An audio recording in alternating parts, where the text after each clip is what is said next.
ঢাকার কোলাহলের মাঝেও এমন একটি জায়গা আছে যেখানে সময় যেন থমকে দাঁড়িয়ে আছে। একটি প্রাসাদ, যার প্রতিটি ইট, প্রতিটি দরজা, প্রতিটি সিঁড়ি বহন করছে শত বছরের ইতিহাস। এখানেই অতিথি হয়ে এসেছেন ব্রিটিশ শাসক, এখানেই বসেছে গুরুত্বপূর্ণ সভা, এখানেই লেখা হয়েছে বাংলার ইতিহাসের এক অনন্য অধ্যায়। কিন্তু প্রশ্ন হলো, কেন এই প্রাসাদের রং গোলাপি? কেন আজও হাজার হাজার মানুষ ছুটে আসে এই ভবনটি দেখতে? আর কি এমন রহস্য লুকিয়ে আছে এর দেয়ালের আড়ালে? আজ আমরা প্রবেশ করব পুরন ঢাকার হৃদয়ে, ঘুরে দেখব নবাবদের রাজকীয় আবাস, জানব ইতিহাস, স্থাপত্য, সংস্কৃতি আর অজানা গল্প। স্বাগতম আহসান মঞ্জিলে। পুরন ঢাকা শুধু একটি এলাকা নয়, এটি শতাব্দীর পর শতাব্দী ধরে গড়ে ওঠা এক জীবন্ত ইতিহাস। এখানকার সরু রাস্তা, পুরনো ভবন, মসজিদ, মন্দির এবং ঐতিহ্যবাহী খাবারের গন্ধ আজও অতীতকে জীবন্ত করে রেখেছে। এই ঐতিহাসিক পরিবেশের মাঝখানেই মাথা উঁচু করে দাঁড়িয়ে আছে আহসান মঞ্জিল। প্রথমে এই স্থানে ছিল একটি সাধারণ বাগান বাড়ি। পরবর্তীতে ঢাকার নবাব পরিবার এটিকে রাজকীয় প্রাসাদের রূপ দেয়। নবাব আব্দুল গনির উদ্যোগে এর ব্যাপক উন্নয়ন শুরু হয় এবং তার পুত্র খাজা আহসানুল্লাহর সম্মানে প্রাসাদের নাম রাখা হয়েছিল আহসান মঞ্জিল।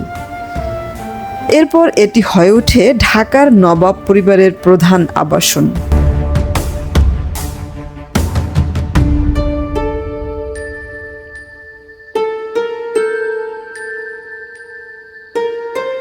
ইউরোপীয় ও মুঘল স্থাপত্য শৈলীর অপূর্ব সমন্বয় এই প্রাসাদকে অন্য সব ভবন থেকে আলাদা করেছে। দীর্ঘ সিঁড়ি, উঁচু ছাদ, খিলানযুক্ত দরজা এবং নান্দনিক বারান্দা আজও দর্শনার্থীদের মুগ্ধ করে। এই প্রাসাদে শুধু নবাবদের বসবাসই ছিল না, এখানে বিভিন্ন গুরুত্বপূর্ণ সভা অনুষ্ঠিত হয়েছে। ব্রিটিশ আমলে বহু ঐতিহাসিক সিদ্ধান্তের সাক্ষী ছিল এই ভবন। রাজনীতি, সংস্কৃতি ও সমাজ সবকিছুর সঙ্গে জড়িয়েছিলেন আহসান মঞ্জিলের নাম।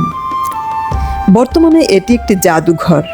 এখানে সংরক্ষিত আছে নবাব পরিবারের ব্যবহৃত আসবাবপত্র, ঝাড়বাতি, পোশাক, মূল্যবান সামগ্রী, ছবি এবং ঐতিহাসিক নিদর্শন। দেশ বিদেশের অসংখ্য পর্যটক প্রতিদিন এখানে এসে ইতিহাসকে কাছ থেকে অনুভব করেন। সময় বদলেছে, নবাবদের সেই জাঁকজমকপূর্ণ দিন শেষ হয়েছে অনেক আগেই।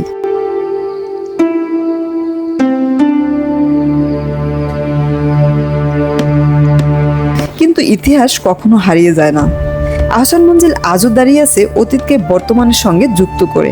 আপনি যদি ঢাকার ইতিহাস জানতে চান তবে একবার অন্তত এই প্রাসাদে আসতেই হবে, কারণ এটি শুধু একটি ভবন নয়, এটি বাংলাদেশের ইতিহাস, ঐতিহ্য। আমি আবারও ফিরে আসবো বাংলাদেশের আরেকটি ঐতিহাসিক স্থানের গল্প নিয়ে। ততক্ষণ পর্যন্ত ভালো থাকুন, ইতিহাসকে ভালোবাসুন। আল্লাহ হাফেজ।